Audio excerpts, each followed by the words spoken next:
like beyond and extremely dedicated because the thunder that is going on behind me right now makes absolutely no sense. So hopefully we can make it on through. Let me make sure. Let me see what's going on as far as my Wi-Fi connection. I want to make sure I'm actually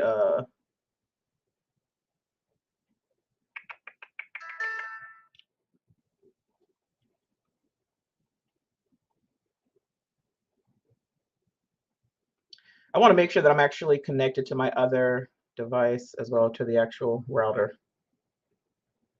because like I said, it's storming right now and I want to make sure everyone can hear me okay from me screaming on the computer or the computer, as my grandmama would say. Let me see if I can. Waiting on my connection to get a little bit better. And hopefully everything is good to go. And if there ends up being any issues where I'm streaming here on the computer, I'll be sure to share it from the Instagram page and the other broadcasts I have going on over here. So like I say, y'all bear with me. I'm late because like I said, the sky, it is going crazy. It is storming so bad right now. Let me trying to see if I can switch over to an actual connection versus not being on Wi-Fi because it's still showing a little bit unstable here and I don't want there to be any issues on this side. If anyone who's watching live, like where I'm facing this way, if you can let me know how the connection is, that would be greatly appreciated. While I see if I need to exit out and come back. Because for me, it's showing that my connection is unstable.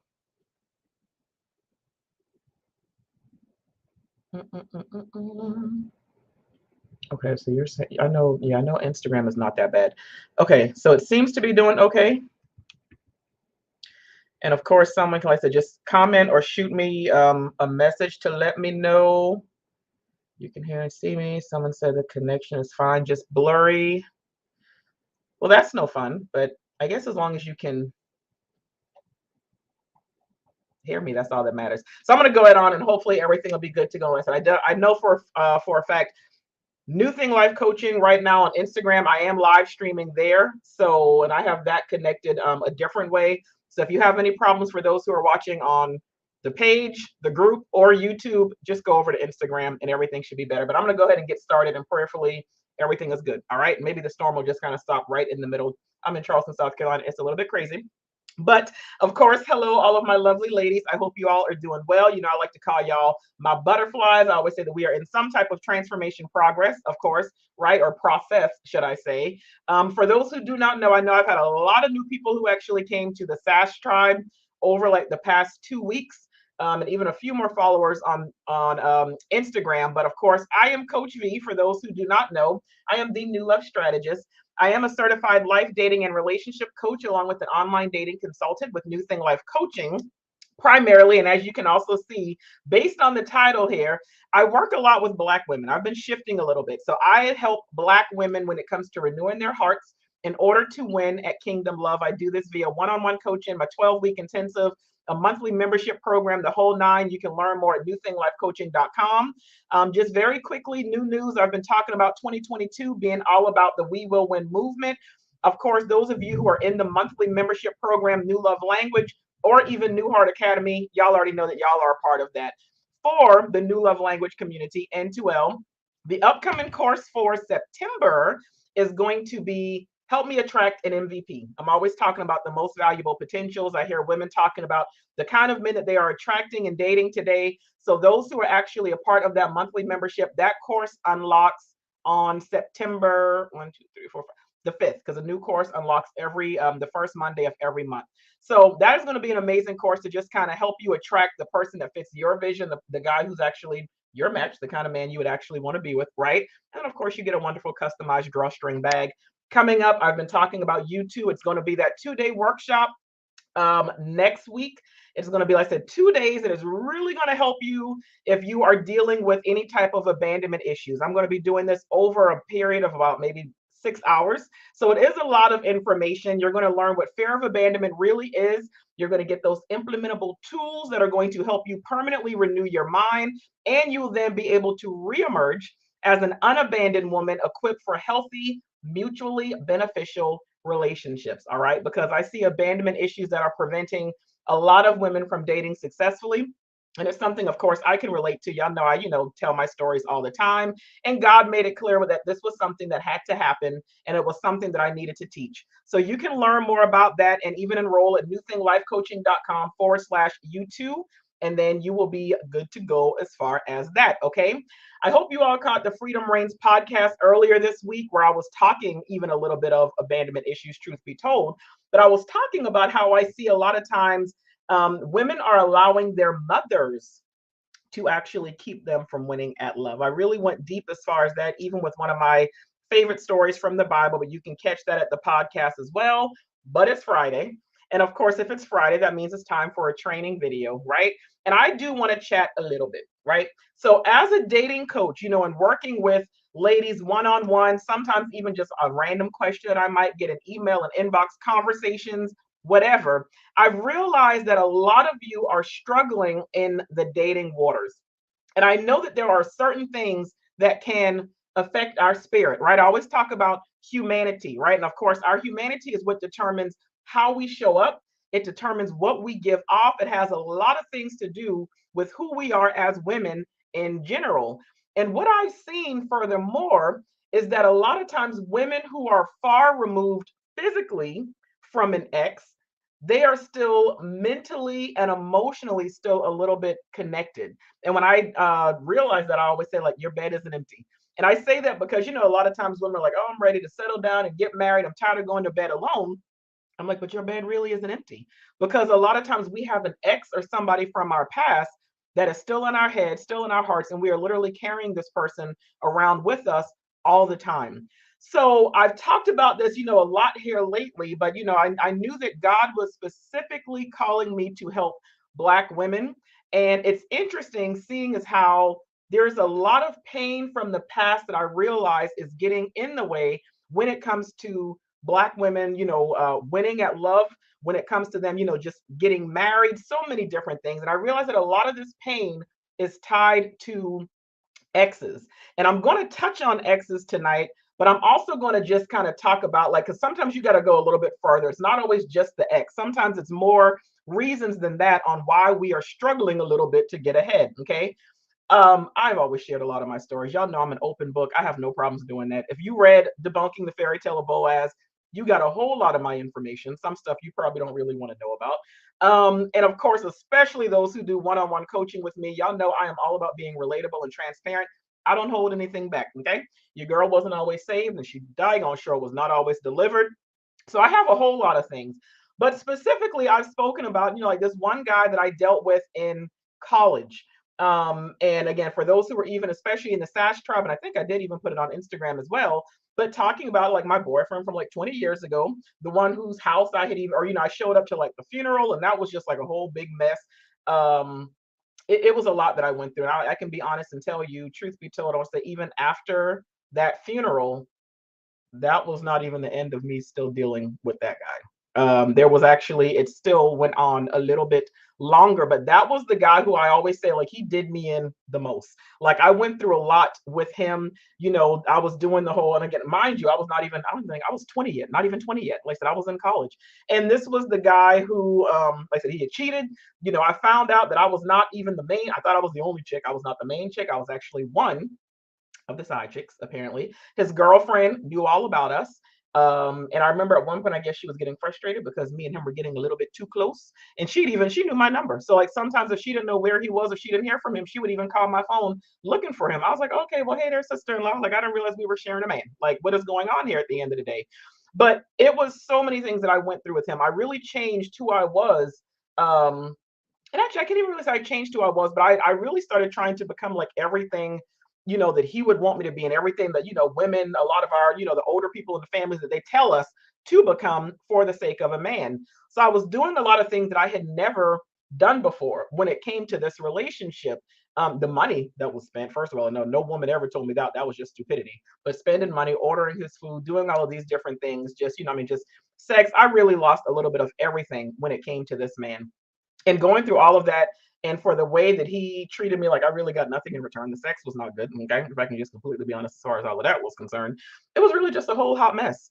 And even after, like I said, the whole funeral incident and just so many different things, and the whole, me walking across a busy highway just to go meet him in a parked car at the gas station when he could have easily just driven on campus to see me going through all of that just to meet him and his coworker, him asking me to go get him something at the gas station. Dumb. I still went inside of there, still stayed with this man. And truth be told, it was not even until he ended up calling me one night to break up with me that we were done. Because it's like back then, it's like I would be a little bit stupid, but it's like, but once you tell me we done, like I might fight and try to get you to like stay, and or I say stay, but try to like, hey, I'm over here, I need attention. This is what's going on. Like, where, what are we doing? Da, da, da, da. You don't call me, you don't do this. Like I'll like kind of fight within the relationship. But once somebody tells me we done, like we are done, like that is going to be it 100%. So when he had actually called me that night, I knew it was because his girlfriend is the one who actually told him to call and to break up with me. That was when me and him were done. And that is the relationship that scarred me a lot. But as I'm going to talk about a little bit later, a lot of times as women, especially as Black women, we're not allowed to show feelings. We're not allowed to be hurt. We're not allowed to admit that someone actually played us and whatever. So I was like, all right, I got to carry on, being the thug that I am, and I got to act like nothing ever happened. And I'm just going to move on. I never really got to process a lot of the things that he put me through. And now, mind you, the very same night that he and I had that conversation, the other guy who I was also kind of seeing, I know, hot mess. But he ended up calling me. We started to get a whole lot closer. And then, of course, eventually, that is the relationship that led to me having two children. That was the relationship that was, off and on for 10 years. That is the only man who I ended up living with. But now I have all of this baggage from the relationship in college that I now, when I was still in college, that I now am taking in to this new relationship. And this is the relationship, like I said, living with him, trying to actually, start a family, living together, the whole nine. That ended up not working out. And truth be told, it was funny because something as I was telling my best friend, even um, like I think sometime last year, I was like, you know what I just realized? I was like, when me and, I'm not gonna say his name, I was like, when we my children's father, when we were actually done, I was like, when we were finally done, it wasn't even me that had 100% walked away. Well, should I say the second to the last time, like the actual breakup or whatever, it was like him who had actually kind of left me. Funny how a lot of times we can like try to push things back, in the back of our minds, and we'll try to ignore certain things. But I don't know, like one day it was like one of those things that I called myself trying to ignore. And I was like, wait a minute, that time you didn't break up with him. He had actually kind of left you and moved out and whatever else.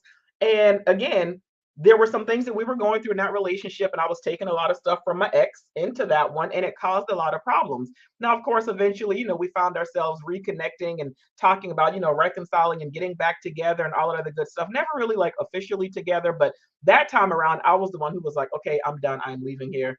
Y'all know I already told you the story about the other guy who I finally met once I finally decided to become obedient to God and become abstinent. So then when I met the other guy who I actually wrote the epilogue in my book to his future wife, who, they ended up getting married, but I actually wrote her a letter in the Debunking the Fairy Tale of Boaz book. But of course, when I met him, I was like, ooh, this is it. My obedience is paying off. Like, we're going to get married. Everything is going to be great. And then, of course, lo and behold, all because of me being abstinent and then, lack of sex became an issue. He and I ended up breaking up. I went through a lot when it came to men over the years. And all of these men stayed with me. And these are just the three that I even have time to talk about right now. All of these men stayed with me in some way to some degree. Times that I thought that I was over them. A lot of guys, like others, I knew I was not. But for me, it was like, nope, I don't feel like processing any of this. I'm just going to keep on going and act like I'm not hurt, act like I'm not bothered, keep on dating and whatever. Like a lot of times I struggled getting over my exes. And what I wanted to talk about tonight is why Black women specifically, and as I said in the post, I'm not saying that other races do not struggle, but again, I am now focusing on Black women. And there are also things that we have gone through and that we have endured, and some things that a lot of you are completely oblivious to as to why we oftentimes struggle getting over an ex and moving on. A lot of it is harder for Black women to deal with. And the thing is that An unhealed person, a person who has gone through different things, they either sit with the pain and they're just like, I'm afraid to date because they've gone through it and they don't want to risk getting hurt again. Because, like, for years, I put all of my energy and effort into building my businesses, like this coaching business, my ministry, my nonprofit, my accounting business. I was like, nope, I can control money. Let me just focus on that and go, go, go. I'm just not going to focus on love at all because for me, it was really one of those things subconsciously. I was afraid of getting hurt again. So I spent years making money helping other women win at love and successfully date and become wives and everything else. But for me, I was like, no, but it's because, like I said, I was unhealed. I had a lot of brokenness, a lot of trauma. I decided I was going to sit with that pain, even though I wasn't acknowledging the pain and I was afraid to date. But on the flip side, I realized that a lot of other Black women, what they do is they might think that they're good when they're really not. And they go into these situationships and these relationships extremely guarded, where it is almost impossible for a man to actually get to know her and get to love her, which is sad because ultimately that's what she wants. Like a lot of you, you want a man to get to know the real you. You want to let the walls down. You want to be vulnerable. You want to be loved for who you really are. But there's a wall up and there's a struggle doing so because of things from your past that you've gone through, things that you've subconsciously tried to put away, and even things from before you were born that you don't even realize also have an effect. So, why am I singling out Black women? Because there are pains and, like I said, things that have been endured by us. There are things that affect us that are correlating to the ultimate trio, those who are in New Heart Academy, whether you are an old student or a current student. I always talk about the trifold dynamics assistance, right? The things that people don't even realize all work together and apart. And that trio, I'm talking about faith, humanity, and science. Of course, faith being Christians, our humanity, like who we are, our spirit. We sometimes, whether it's having certain spirits attached to us, whether it's things that are just, determines who we are as humans, our humanity, and then the scientific aspect as well, that a lot of people don't realize plays a large part into who we are and why we do certain things that we do. Those three things all are important because, as I always say, church is good, God is great. We need to have those things in our lives. Therapy is amazing, especially if you have gone through things as well. It is good for your spirit, it can help you feel good. It determines who you end up being as a human. Science has to be taken into consideration as well because there are things that affect us scientifically, that affect the brain, the body, and all of these different things. Being a Black woman adds fuel to the fire of evil things individually. I don't know if you all have seen this meme before. I know I've talked about it a couple of times, but there was something that was going around, and I know that there have been conversations and things like that. And I've definitely spoken about it a lot, just in podcasts and radio shows and things like that I've done. But there is something that actually says that Black women are often taught how to live without a man instead of being taught how to keep one. And then, of course, from there, the conversation goes into how other races are told how to get a man and how to actually keep a man. Now, I know someone's probably saying, but you can't really keep a man who doesn't want to get caught. I know. Yes, I know you can only keep a man who really wants to be there. But a lot of times, I'm just saying, as far as keeping a man happy, keeping a man satisfied. Like a lot of the stops that were pulled out in order to get that man, a lot of times those stops go away after after the woman actually got the man. Okay. Like we can be just completely honest about that. And even like I said, September's N2L course is getting a man, but then in October we're going to talk about like how to get the man to truly like actually want you and actually like adore you, like how to, after you get his attention, how to keep it. And many Black women, not all, again, like I said, I'm not trying to generalize, but again, I am talking to all of us. Many Black women, what we've also realized and what's being said, and even from a lot of men who obviously are dating these Black women, are realizing that a lot of Black women are not, like, they kind of lose themselves a little bit after getting a man, or they stopped doing a lot of the performing and the auditioning and the extra things that they were doing early on. And it's funny because a lot of men, what they are now saying, like especially a lot of divorced men or men who are unfortunately unhappily married, are saying like they're a little bit confused about the woman who showed up after the vows.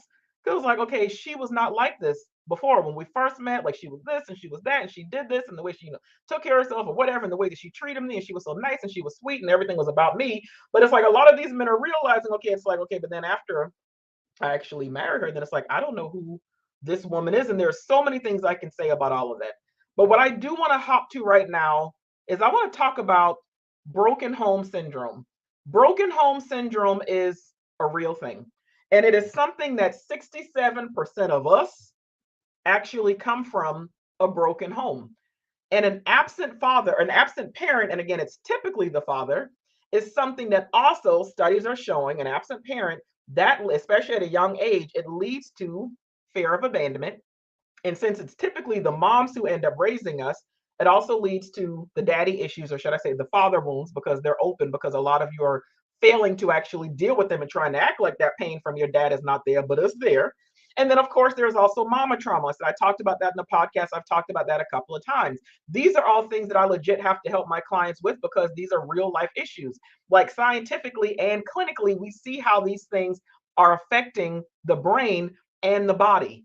And it's also understanding fear of abandonment, as I always say, left untreated, it leads to abandonment anxiety inside of a relationship. Because there's that little girl inside of you where it's like, daddy wasn't there. And it's like, so you really don't want to go through, and daddy or mom, but maybe you lost somebody. And it's like, so now you have that little girl inside of you who is paralyzed. She's a little girl in a grown woman's body. She does not want to go through that pain again. She's always afraid that she's going to be left. So now that becomes abandonment anxiety inside of a relationship. This is where you are afraid to lose this person. You're always checking in to make sure he's good. Always want to make sure he's not cheating. Wanting to make sure he's happy. Wanting to make sure he's not going anywhere. This is where nagging comes into place. This is where checking cell phones, lack of trust, doing the most, the whole nine. And unfortunately, what happens is a lot of times this often leads to men being unhappy or possibly leaving, which unfortunately causes the biggest fear to come true, which is being abandoned, all because you didn't deal with a lot of the things from the past and you're afraid of anything happening again. You end up taking that into a relationship. And what I also know is that fear of abandonment will have you doing the most while dating, while in a relationship, the whole knowledge. It'll have you auditioning, performing, acting tough, connecting too fast, or even having a fear of commitment. And truth be told, a lot of times fear of abandonment, it can come from your father abandoning you physically. It can come from your mama abandoning you emotionally. It can happen because of a divorce, a breakup, the loss of a loved one, the whole nine. And broken home syndrome is like when a lot of times we'll tell ourselves, like, I don't need a man. But truly, we're just saying that because of we've never really seen a man in the house. Because sometimes we got mama and aunties and grandmama like telling us you don't need no man and just focus on yourself and get your bag up and do this and whatever else. But at the end of the day, it's like truly we want one. Like the woman will end up wanting a man due to the daddy issues. So it's like you have this conflict going on inside of you where you're at war with yourself. And then sometimes it's like, sometimes the men you'll end up dating, they're kind of like, okay, I don't even know what's going on. You're like, do you want me or do you not want me? Do you want to break up or like what is going on here? So there's a conflict. And then of course, when breakups happen, this is what now ends up leading to broken heart syndrome, the other BHS, because there's broken home syndrome and there's broken heart syndrome. That is another real thing that people really don't understand when it comes to broken heart syndrome. And after a breakup, after a divorce, whatever ends up happening with you and a guy, with you and the man, someone especially, that you really loved, care about, thought that you were going to spend the rest of your life with, your brain, if I can go science for a little bit, your brain ends up losing the regular supply of the neurotransmitters that are supposed to be present. And a breakup or any type of divorce, it breaks your heart and it causes disconnects in the brain as well. And I know that a lot of you have experienced some type of romantic disappointment. Again, whether it was a breakup, a divorce, rejection, some type of disappointment. And now that disconnection that we kind of got going on in our brain leads to the chemical deficits, anxiety, depression, da da da da da. You got to rewire your brain. Otherwise, you can have low self-esteem, no self-worth, no sense of self-love or self-respect, the whole nine. Physically speaking, broken heart syndrome is something that can end up causing acne, loss of appetite, nausea, sore muscles, rejection, the whole nine. It's been determined you can take pain meds for this, all of this. And I'm sorry that I'm kind of like rushing through this, but I wanted to get to some more things when it pertains to Black women specifically.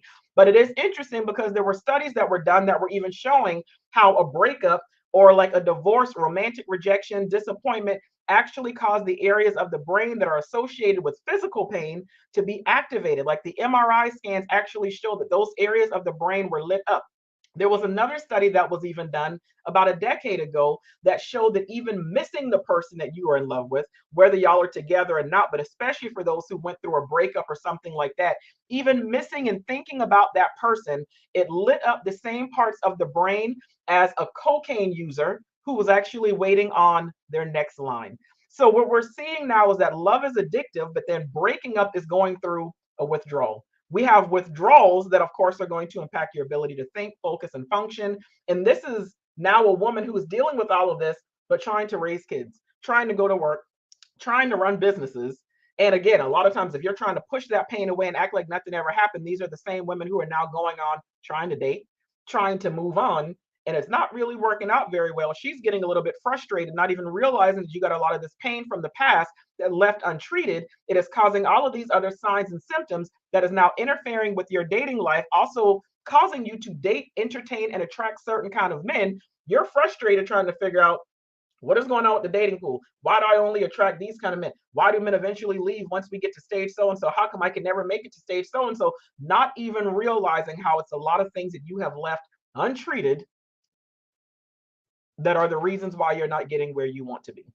And then for those who have not even been trying to move on and actually date or do anything else, there's like an ex or someone from the past, but it's like you're literally sitting there stuck. You can't really get over this person.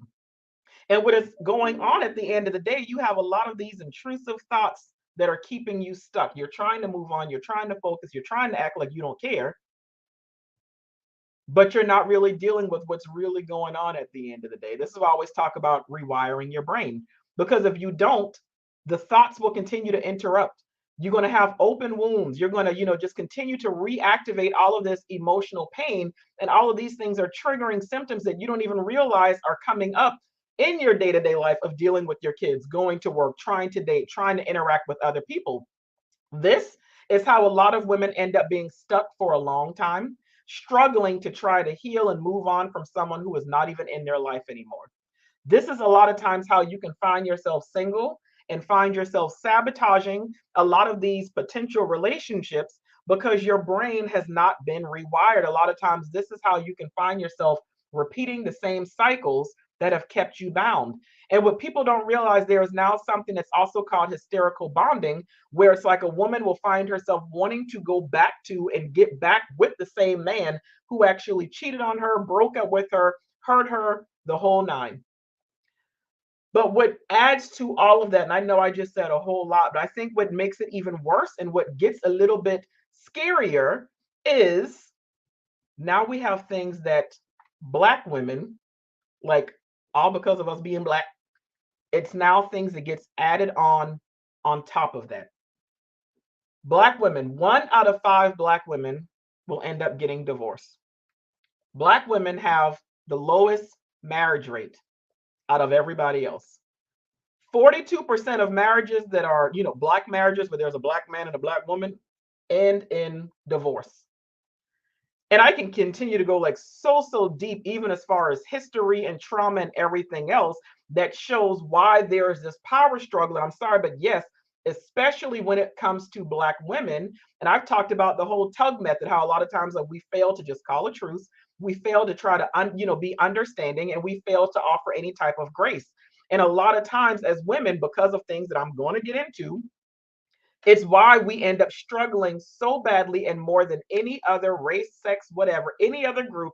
It is why we end up struggling the most in the love and romance department. And I want to tell you also to keep something else in mind when it comes to us being Black women, the date being December 18th, 1965. December 18th, 1965, not even a full 157 years ago is when slavery ended. Okay. I don't know if anyone has really taken the time to look into post traumatic slave syndrome, but that is a real thing. And what it does is it actually embodies and shows the consequence of multi generational oppression of Black people. And it has all of these different symptoms when it comes to PTSS, but I will say finding it hard to concentrate, which again also goes with broken heart syndrome and even broken home syndrome, being easily angered. And a lot of times Black women are known as what? Oh, mad Black woman. We have the angry black woman syndrome. But then a lot of this is also now being tied to the post-traumatic slave syndrome.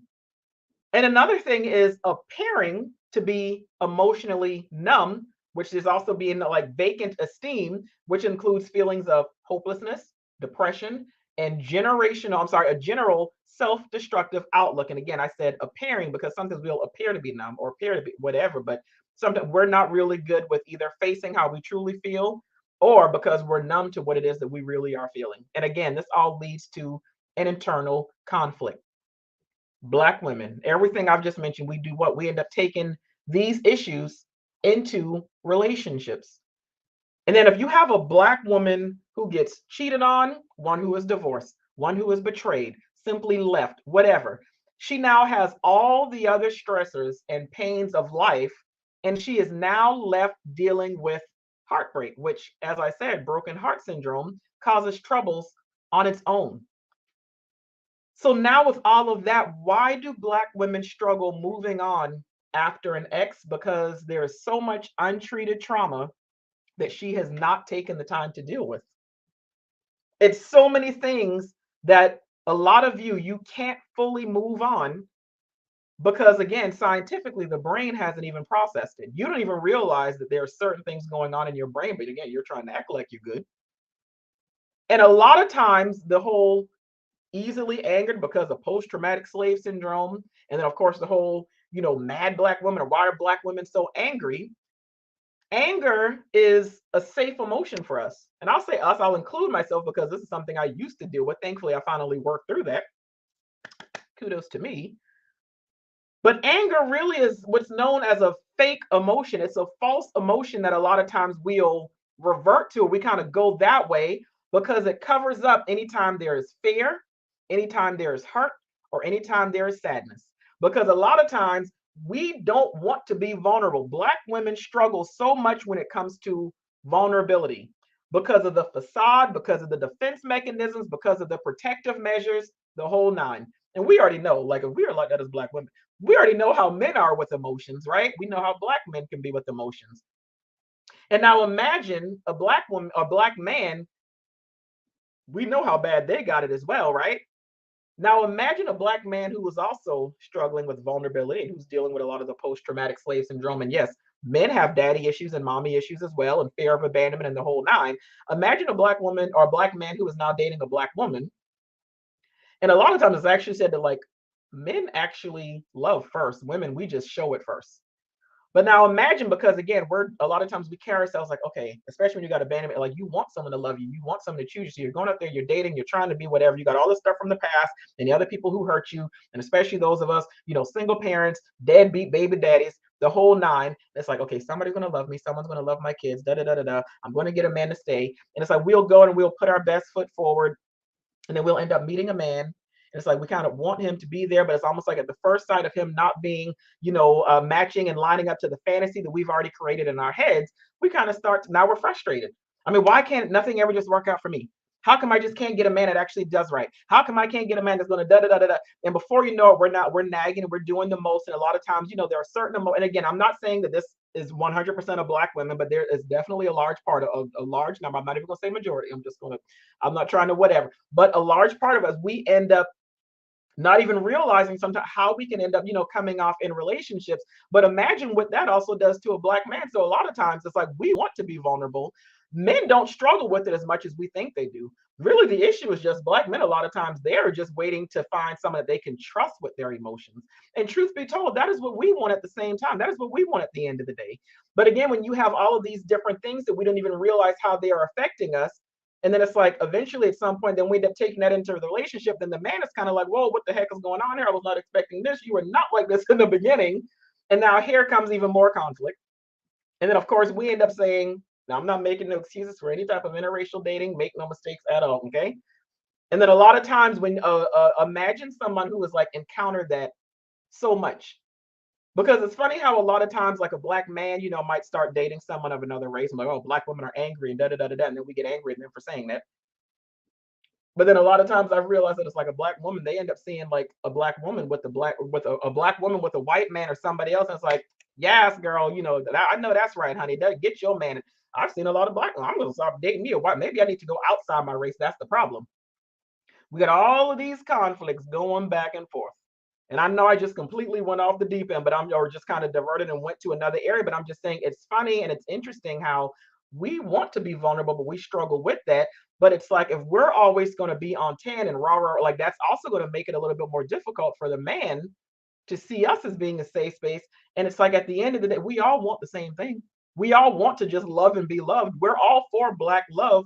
But again, it's so many things in the Black community that are interrupting and disrupting us from getting to that point.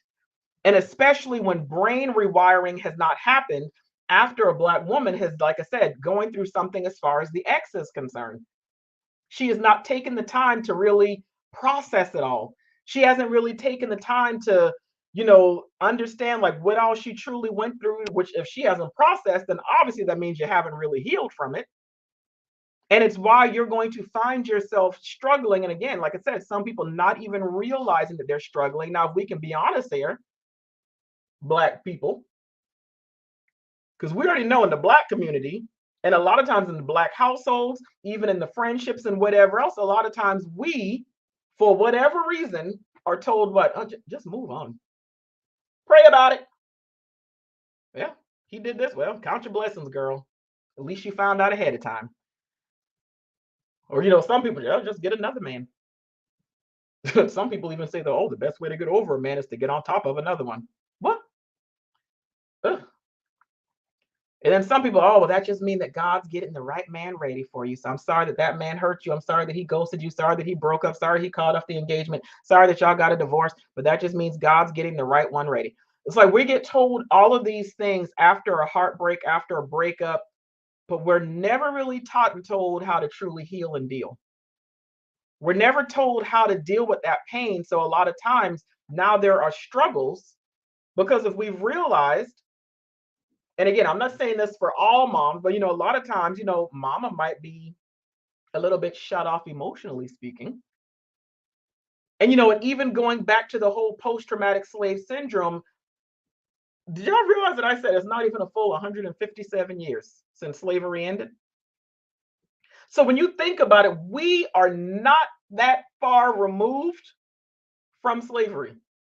Like we got some great grandparents and whatnot that actually endured and went through a lot of things. So imagine going through a lot of that.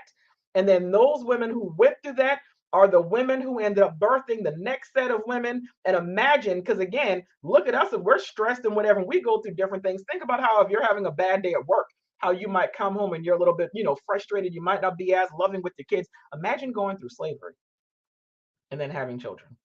And then that person who was raised by that person, who that person now grows up, we are shaped by our mothers. We are shaped and like who we are is going to be determined by the same sex parent. So imagine the mama who was like maybe born into slavery, who had another child who was born into slavery, and then that child who has another child is like, yeah, okay, slavery is over. But now you got all this stuff that you went through and you're raising this child and you can't even really properly give them the love and whatever else. You're raising this child, that child who was like, oh, I never really was loved from mama, who ends up having another child. And then of course we already know, as far as like the crack epidemic and whatever else, and a lot of the Black fathers being in jail. And of course, we just know whether it was, different issues that caused the divorce, whether it was jailed, like all of these different things. So a lot of us, again, coming from these single parent homes, the broken home syndrome, having, fathers who were not there. We got all of these different issues. And again, like I said, a lot of times moms, the women, again, might be shut off a little emotionally because I'm sure a lot of us who 67% of us were also raised by, like I said, 67% came from broken homes.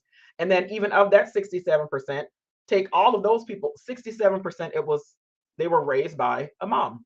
So then of course a lot of us dealt with moms who really weren't in the house, moms who were maybe working 2 or 3 jobs to take care of us and whatever else. So a lot of times moms, like, imagine us now trying to go to that woman and trying to tell that woman, our mother, like, oh, I went through this and oh my god, like, so and so broke out with me or this is what's going on. We really can't because we're like, a lot of us, we didn't do that. Almost kind of like knowing, like, mama don't want to hear about that. Mama ain't even got daddy in the house. Mama ain't got her own man. So it's like sometimes it's kind of like, can we even take that to mama? So it's like we got mama who might be shut off a little bit emotionally. And then it's like, yeah, well, a lot of times we got our friends who mean well, but then it's like we forget that a lot of our friends went through something similar. And again, their situation, might have been a little bit not as dramatic or even more dramatic or whatever else the case might be. Friends, we love our friends because those are a lot of times the first ones we're going to go to. But either they're going to say a lot of those same there, girl, count your blood, girl, get you another man, girl, that's his loss. Pray about it, the whole nine. And then a lot of times, because we can't really go to mama, our friends don't really understand. And then sometimes our friends don't even really know all the nonsense we really went through in those relationships with that man anyway, because we knew if we told our friends that our friends would end up like, girl, why are you still with him? And then our friends would get mad. And it's like, God forbid we actually forgive the man for all the stuff that he did. We don't want our friend to be looking at him sideways. Who am I speaking to? And then what ends up happening is we can't go to mama, we can't go to friends, we can't go to pastor. We can't go to our brothers because the brothers might try to kill him or something. Like, who do we go to? It goes right back to hysterical bonding. You end up going back to, or even trying to get with, the same person who hurt you, struggling to get over your ex. And I get it, because especially when you have those untreated issues, especially the untreated abandonment issues, you so badly want to hear that man say, I'm sorry, or I made a mistake. You so badly want him to make it right. You so badly don't want your fantasy to just have been a lie. Because there's that little girl who was like, okay, daddy didn't stay, mom. I need that love. And there was something in this man. I know he can give it to me. He's afraid. He just doesn't. You so badly want him, or you just want him to prove himself or whatever. So you can't let go. This is where the struggle comes, where you can't let go. And the thing is, a fear of abandonment victim, and I'm going to say victim, it causes that victim to hold on to a relationship way past the expiration date. And it going through so much crap, we will find it so hard to leave a deadbeat alone. Because again, our parents, like, especially if we never even saw real love, if we didn't even see a healthy marriage, not even seeing any type of healthy relationships, growing up in communities where there were none, or a lot of times the only healthy relationship or marriage that we even know of was what grandmom and granddaddy. And truth be told, they stayed together, but they swept a whole lot of stuff under the rug. That the rug was still in the house. So truth be told, the issues were still there. But it's like they stayed together because a lot of times grandmom and great grandmama said, "What? You stay no matter what." These are the people that had a hand in raising us. No matter, no, it's like no wonder why a lot of Black women today are dating and encountering the kind of men. And again, and not even real, there are some amazing men out there.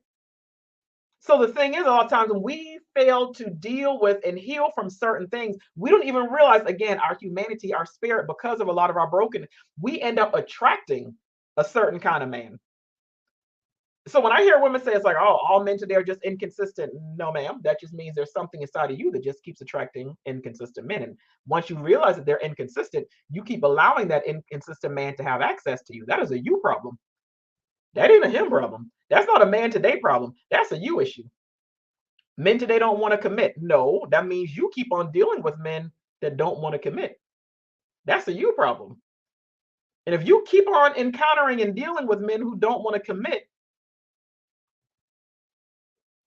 you got to figure out what is really going on, because either you are dealing with emotionally unavailable men because there's that little girl who still feels like she was not even good enough for daddy to stay.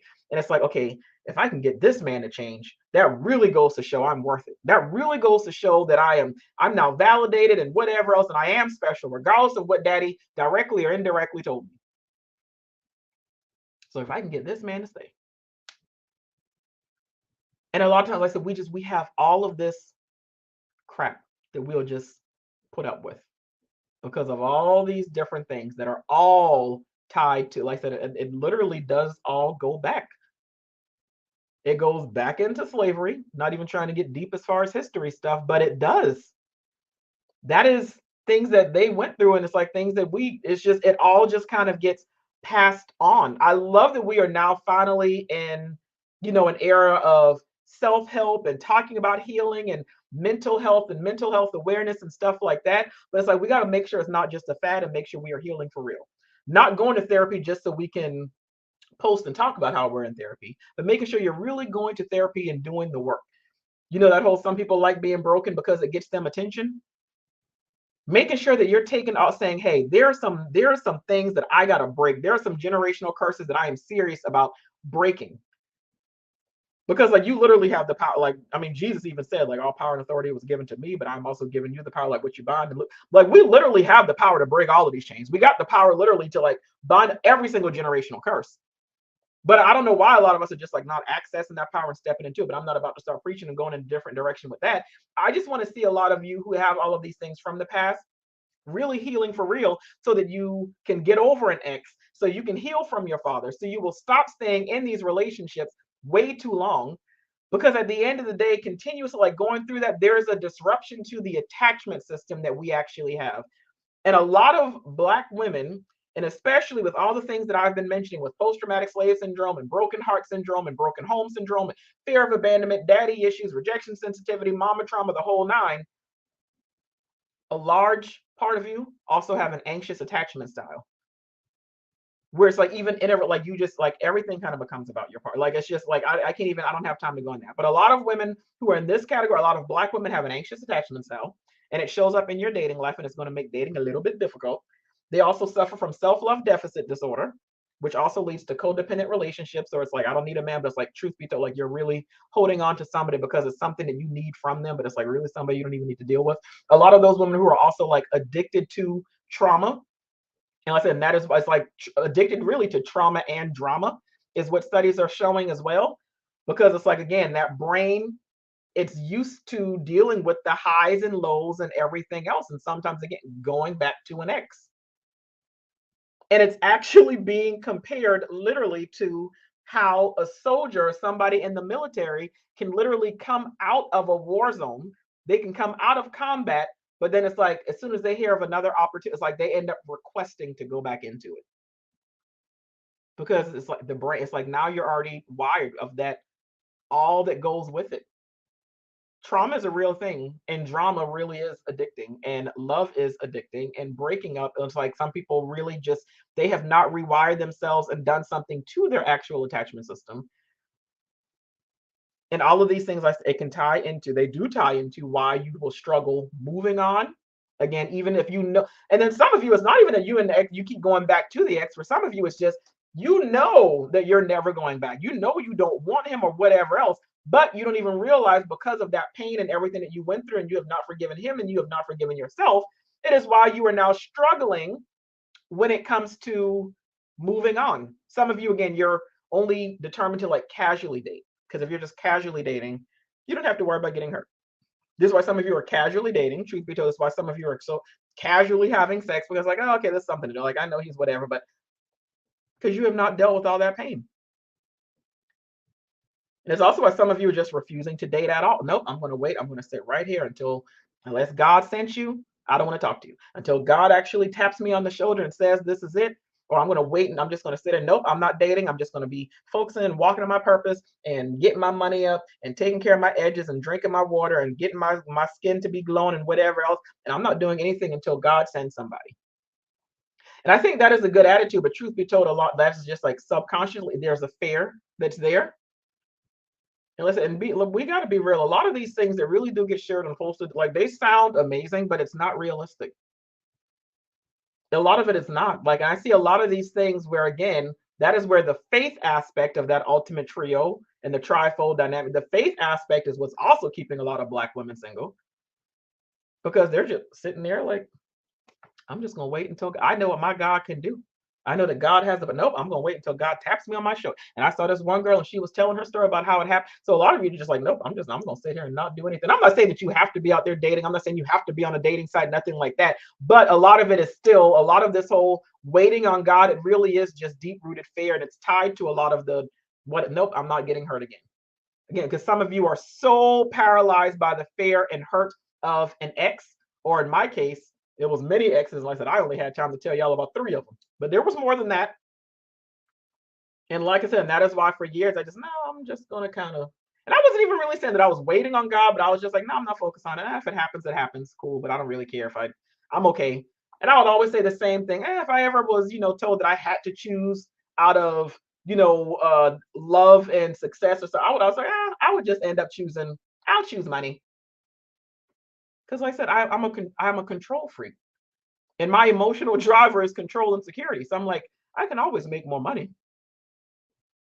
I was like, I'm afraid of love. I'm not going to get hurt. So I would always tell myself, I'm just going to, lying to myself, lying to God, just lying for no reason.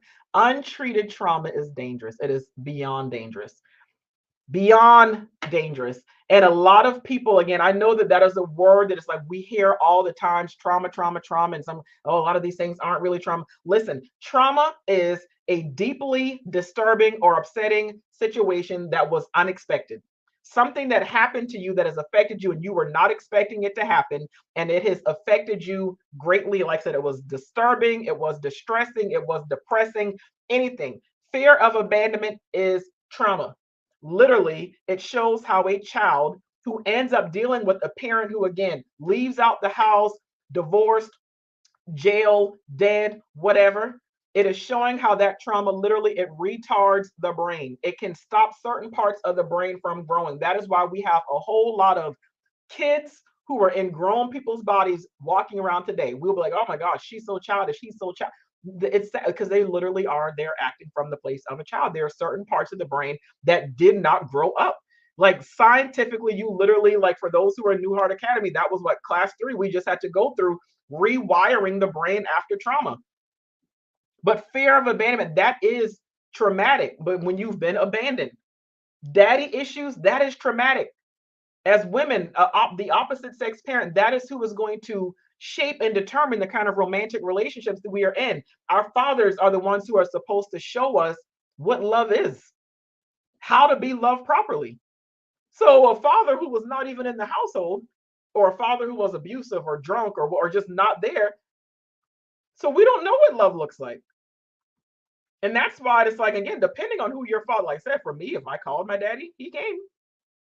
If I didn't call, he didn't. So I was used to doing the one who was like, I was the one who was like primarily pursuing men a lot of times.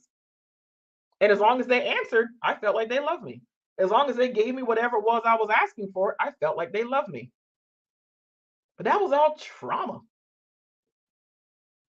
Father wounds and daddy issues, trauma.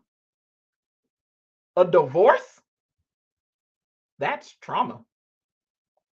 And that's trauma whether or not you were the person who went through a divorce or if you were the person who was a child of a divorce, someone who had to actually go through mommy and daddy divorcing.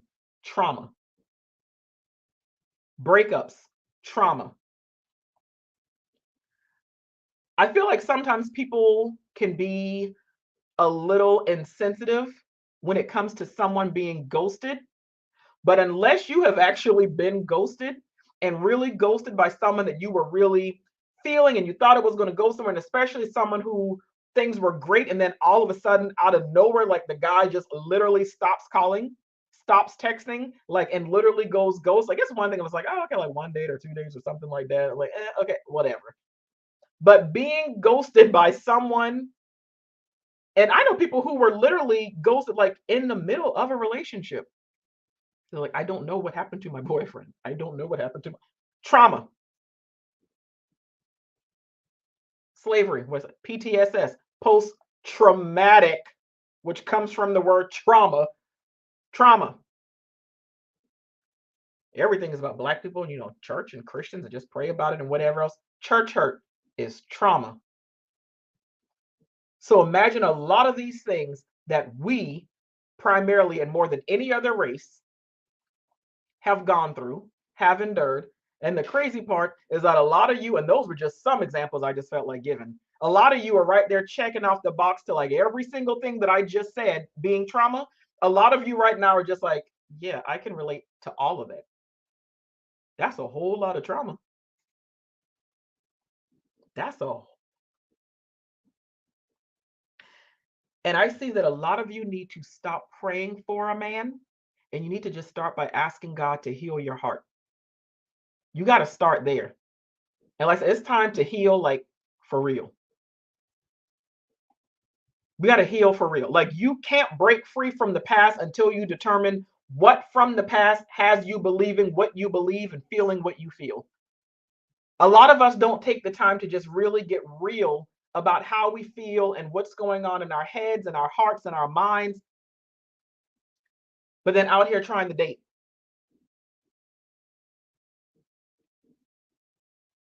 Out here trying to get booed up. Out here like, God, where's my husband?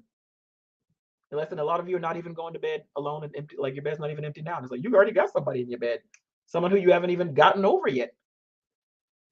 And I'm sorry, I'm not sorry. It is selfish to be out here dating and connecting with men when you still have hurt and pain in your heart. When you know that you're still wanting or mad at your ex. Because both of those are just as bad and are going to sabotage like any connection you try to form.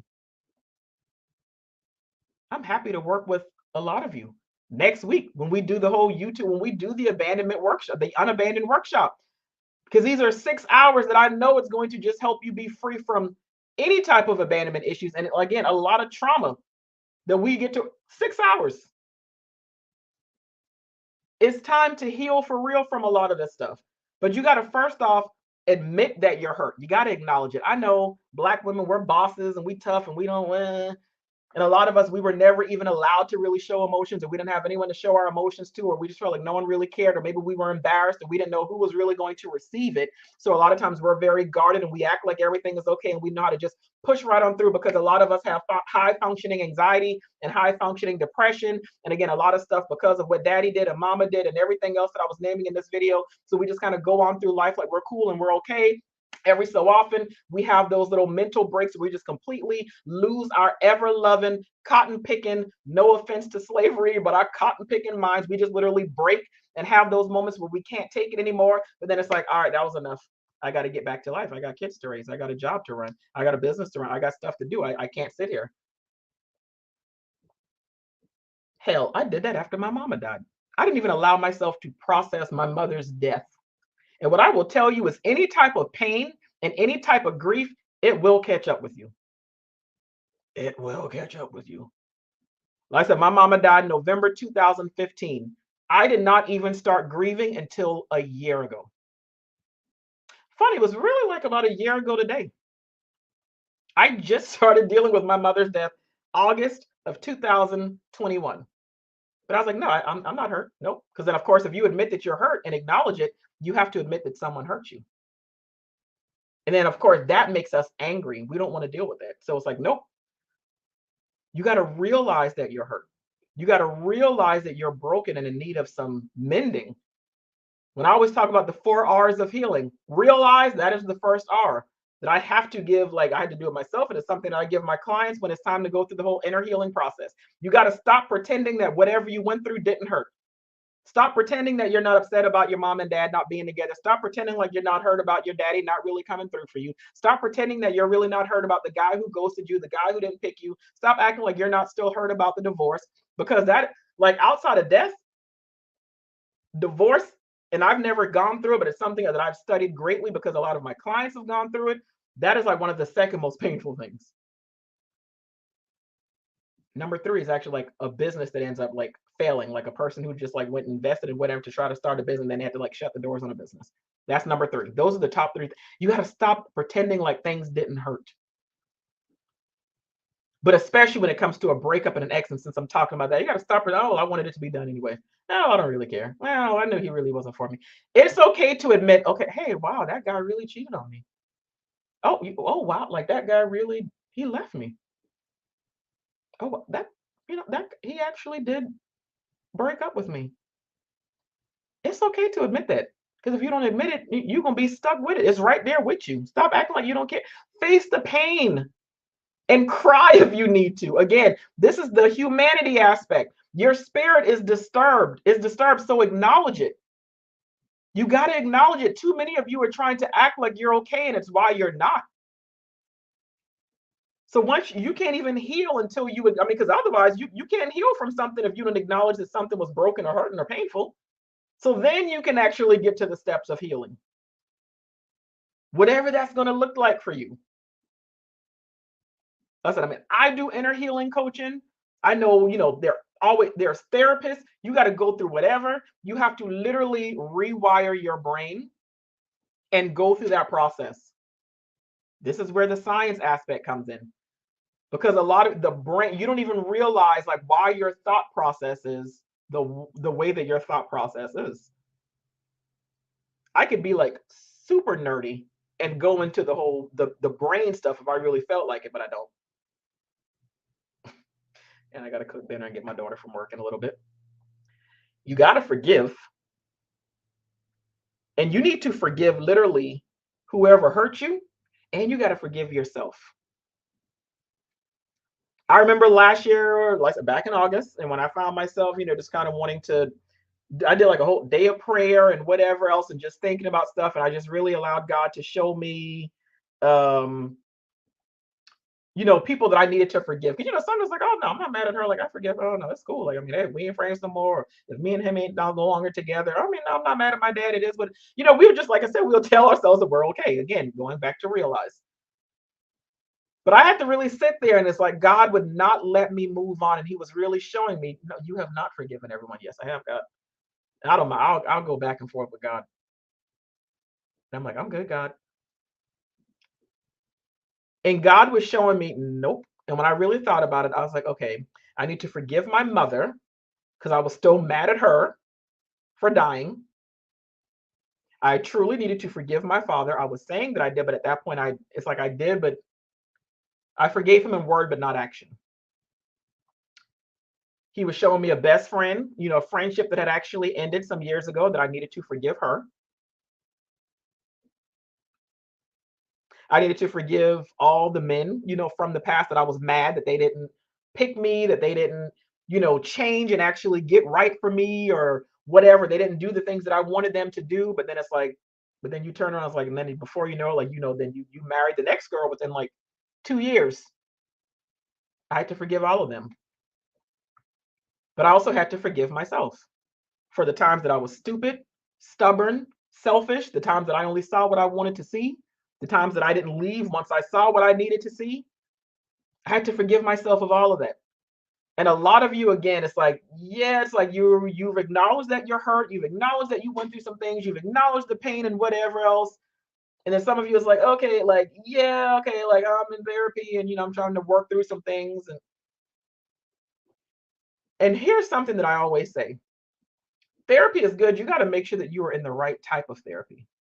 Because sometimes therapists, some therapists, again, you also got to figure out like what type of um method is not the word that I'm looking for, but what type of whatever like that they use, because some they just kind of help you realize why you are the way you are. That's it. Some they just kind of be like, okay, well, let's kind of like talk about childhood or what. Oh, okay, so you do this because. But I know a lot of people like it, but it's one of those things where it's like, okay, like you're helping me to realize, but it's like you're not really helping me and showing me like how to heal from it and how to move forward. This is why you got to figure out like what type of methods and things that they use and what type of applications they use. And I definitely recommend at least, then making sure that it's a Christian therapist. Because again, we already know that there are different, talk like the Bible talks about the spirits of jealousy and envy and anger, like all of these different things. So it's like you can face the past all you want to, but then if you're not getting the tools to properly work through those things, so that's how you can end up forgiving someone in word, but not action. It's like, yeah, you forgave them, but then it's like you're still carrying all of that hurt and pain around with you. So you got to forgive them. You got to forgive yourself. We already know Ephesians 4:31. It talks about ridding yourselves of all the hurt, anger, bitterness, and malice and rage and whatever else. This is where the faith part comes into play. Because a lot of you, it's like, yeah, you're going to church, and a lot of you also going to therapy.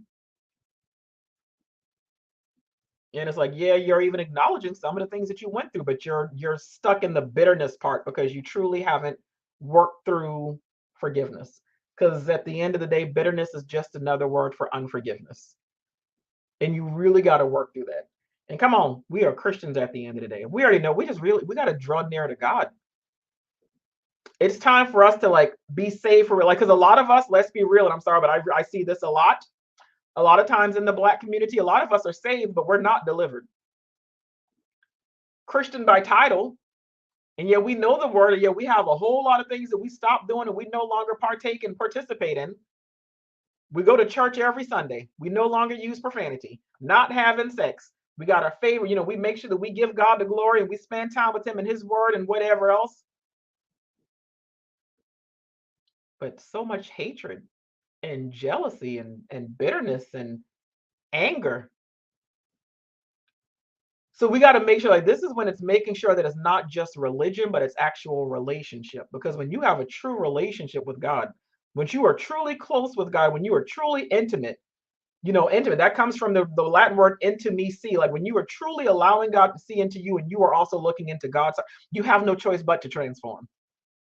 Again, faith. This is where you have no choice but to become a better person. This is where you have no choice but to actually listen. Don't just tell God what you want.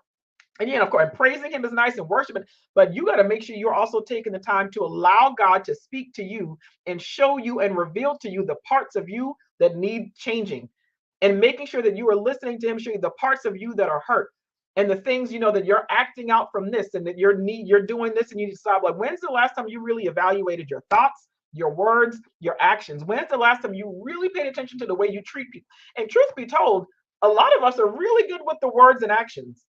We're mindful of how we treat people on the outside. A lot of us are very mindful of the words that we speak, because God forbid we ever would taint our witness or have anyone looking at us like, oh, well, you're not a true woman of God. But a lot of us, if we're really honest, when you look at those thoughts and some of the things that you are thinking and some of the things that are like deeply rooted in your heart, you think that you're good just because you're not doing certain things or saying certain things, but you haven't really taken an inventory of your heart. If it's in your heart, it's still there. It's still there. And again, this was a lot of times, and whether it's thoughts, words, actions, those are all those TWA seeds. You can, like I said, you can go to church and do everything else, and you can act Christian, but God ain't looking for actors. He's not looking for actors. He's looking for people who are going to like really walk and live this thing out. And this is why I say a lot of us, and again, we were raised Christian. And I sometimes I get so emotional when I think about the mockery today when it comes to Christianity. When I see people walking away from the Christian faith, and all the posts are all about church hurt and whatever else, and people talking about Christians and whatever else. I don't know about y'all, but I said I've been paying attention to this for a while now. I only see a lot of this stuff in the Black community. I don't see no other race having a lot of these conversations and upsets and walkaways and whatever when it comes to the Christian faith. I don't see no other race doing it in the amount, to the extent and to the number and percentage that we are. So like I said, so we got a lot of saved people, but not enough delivered people. You got to be delivered from all of those things that have had you bound and in chains for years now. Like I said, just because you went through it, just because you experienced, just because your mama went through it, your grandmama, whoever, that doesn't mean it has to define you. That doesn't mean you just really got to keep on. No. I'm not even, no, I'm going to end this. I'm not even about to keep on with all of this. We got to draw near to God for real. Because a lot of us is like Black women and Christians and whatever else. We got some things we ain't doing right. And I'm going to use the word church girls, but truth be, I don't give a daggone about Beyonce. I've never listened to the song. I'm not going to listen to the song. But I will also say something that does bother me, because again, church girls, there's a reputation in general. Again, church girls known as being the biggest freaks, and church girls known as being angry, and church girls known for, catching the Holy Ghost and whatever else, and doing all the shouting and whatever else on Sundays. But then, but hitting up the clubs and doing whatever when it comes to sex, and being, angry and just vulgar, and, the things that they're doing as far as the way that they're treating others, whether it's people on the job, whether it's somebody in the parking lot when they're leaving church, whether it's, their friendships, whether it's the way that they treat their family, what, like all of these different things. We got to draw near to God for real. We really got to draw near and just work on these hard issues. I'm believe that. And it's like, once you kind of go through the whole realize and heal and forgive and draw near, it's time for us to just live, laugh, love. I just want to see, like, that's why I said I have this whole We Will Win movement. Like, I just want to see a movement of Black women who are winning in all areas. Christ came for us to have that abundant life. I want to see us thriving in our finances, in our skin, in our bodies, in our relationships, in our hearts. I just want to see it like us just living and laughing and loving, and it being authentic and it being genuine, and not just putting on for Facebook, putting on for the gram, and all these little raggedy people that we'll probably like never meet, that we really don't care about. Like, we care too much about strangers on the internet. Nope, I'm not even about to go there. I'm gonna leave all of this alone. I want to see us healed and healthy and whole for real. That is all I wanted to say. I knew this was a whole lot of information, and who know, knowing me, because sometimes I can't even sleep. There's an idea will come to me, or something will come to me, and I'll find myself making a note. I'm like, oh, I'm gonna teach on that. I'm gonna talk about that. I might end up coming back with a part two. Don't be shocked. Don't be shocked, because I'm sure I could say a whole lot more, but especially as far as just like the trauma and what from many years ago. All right.